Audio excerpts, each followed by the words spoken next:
अब देखिए, इसी कथा के आधार पर आपको वर्णन करूं।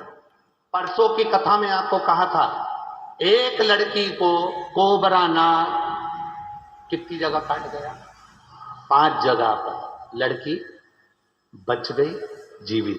अब ये संगीता कौशिक लिख रही हैं, मेरे 2 बच्चे थे, एक लड़की जिसकी उम्र 4 साल, एक लड़का जिसकी उम्र 2 साल।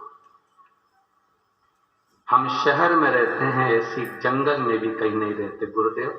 14/8/2023, आज कौन सी तारीख है?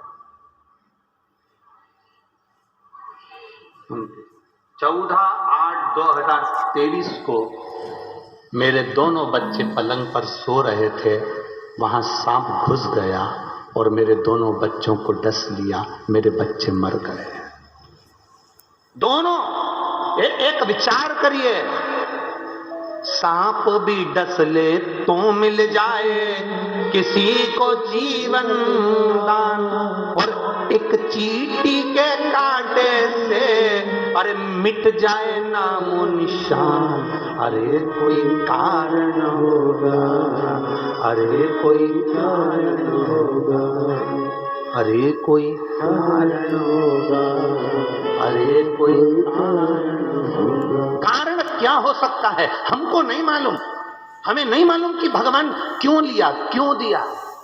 लोग भगवान को दोष देते हैं, मेरे पिताजी चले गए कोरोना में, कोई भगवान को दोष देता मेरी पत्नी चली गई, मेरी बेटी चली गई, मेरा परिवार समाप्त हो गया। हम परमात्मा को दोष दे रहे हैं। कभी विचार करना कि अपने पूर्व की गति का भी स्मरण करना कि पुराने समय में हम क्या कर कर आए हैं। जरा विचार करना, एक लड़के को लोग चौराहे पर जूते से मार रहे थे, लेडी से भी मार रही थी और जेंट्स से भी मार रहे थे, कोई लाश से कोई जूते से मार रहा था। एक व्यक्ति निकल कर जा रहा था, उसको दया आ गई, क्यों मार रहे हो रे बेचारे को, इसको छोड़ो ना, इतने सारे लोग मिलकर एक अकेले को मार रहे हैं, अच्छी बात है क्या, छोड़ो उसको। बहुत सारे लोग मिलकर एक अकेले व्यक्ति को मार रहे थे। एक महिला ने, एक पुरुष ने कहा छोड़ो इसको, क्यों मार रहे हो, बेचारा कैसा मार खा रहा है, छोड़ दो ना इसको। इतने में दूसरे ने कहा इसने एक छोटी सी 4 साल की लड़की के साथ गलत काम कर दिया और उसका गला घोंटकर मार दिया। तो जिसने सुना उसने भी जूते निकालकर मारना प्रारंभ कर दिया। बस हमारी जिंदगी भी ऐसी है, हम पूर्व में क्या कर कर आए हैं हमको नहीं मालूम। क्यों मार रहे हैं उसको, क्यों दुख आ रहा है, क्यों कष्ट आ रहा है, क्यों बीमारी आ रही है, क्यों हमारे जीवन में कष्ट आया, यह हमें नहीं मालूम। हम तो आज के जमाने को बस दुख देखते हैं तो रोते हैं, पर यह नहीं सोचते कि पूर्व में हमने करा क्या है। उस लड़के ने पूर्व में करा क्या था, एक छोटी सी बच्ची के साथ गलत काम कर कर उसको मार दिया। अब तुम्हारा मन करता कि मारो जूते से, हम भी मारेंगे। उसी तरह हमारे पूर्व के कर्म का हमें भान नहीं हो पाता, हमें स्मरण नहीं हो पाता।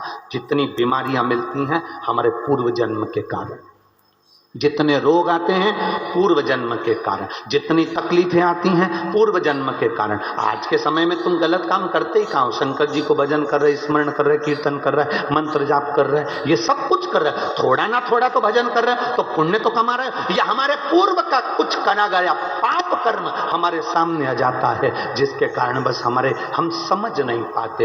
एक झोली में फूल भरे हैं, एक झोली में कांटे, तेरे बस में कुछ भी नहीं, वो बांटने वाला बांटे। कोई कारण हो सकता है, दुख आया तो कारण है, सुख मिला तो कारण है। हम फिर कहेंगे अपने भजन के बल को बढ़ा, शंकर को छोड़ना मती, शिव के मंदिर जाना छोड़ना मती। कितनी भी दुख आते जाए, कितनी भी तकलीफ आते जाए, ये मत सोचना सियोर वाले महाराज ने कहा है 3 महीने जल चढ़ाओगे तो काम हो जाएगा, 3 महीने जाओगे तो काम हो जाएगा ना। शंकर का द्वार मत छोड़ो, दरवाजा मत छोड़ो, जाते रहो, जाते रहो, जाते रहो। शंकर के दरवाजे पर इसलिए भेजते हैं, बैकुंठ जाओगे तो वहां पर दरवाजा है, ब्रह्म लोग जाओगे तो वहां पर दरवाजा है, इंद्र लोग जाओगे तो वहां पर दरवाजा है। महाराज आप किसी के यहाँ कोई ऐसे व्यक्ति हो जिनके यहाँ पर दरवाजा है, तुम जाके 2-4 बार बैठोगे, 4-5 बार कहोगे भैया सुन लो, भैया सुन लो, तो वो नहीं सुनेगा तो क्या करेगा, आखिरी में दरवाजा बोलो बोलो जम के बंद कर लेगा। करेगा कि नहीं करेगा? अरे बोलो तो जम के, तुम बार बार उसके यहाँ जाके बैठो, बार बार उससे निवेदन करो, बार बार कहिए, बार बार एप्लीकेशन लगाओ, बार बार प्रार्थना करो। अरे महाराज जी सुन लो, भैया जी सुन लो, भैया जी प्लीज, अध्यक्ष जी प्लीज, भैया सुन लो। वो आखिरी में दरवाजा बंद कर लेगा। बैकुंठ में दरवाजा है, इंद्रलोक में दरवाजा है, ब्रह्मलोक में दरवाजा है, सारे देवताओं के यहाँ दरवाजा है, पर कैलाश पर कोई दरवाजा नहीं है, कोई दरवाजा। कैलाश पर कोई दरवाजा नहीं, मेरे शंकर के दरवाजे नहीं, मेरे शंकर मेरे कैलाश अधिपति के यहाँ दरवाजा नहीं है। इसलिए तुम उसके यहाँ जाते रहो, वो दरवाजा बंद नहीं करेगा, एक ना एक दिन तो बाहर निकलकर कृपा कर ही देगा। वो दरवाजा नहीं।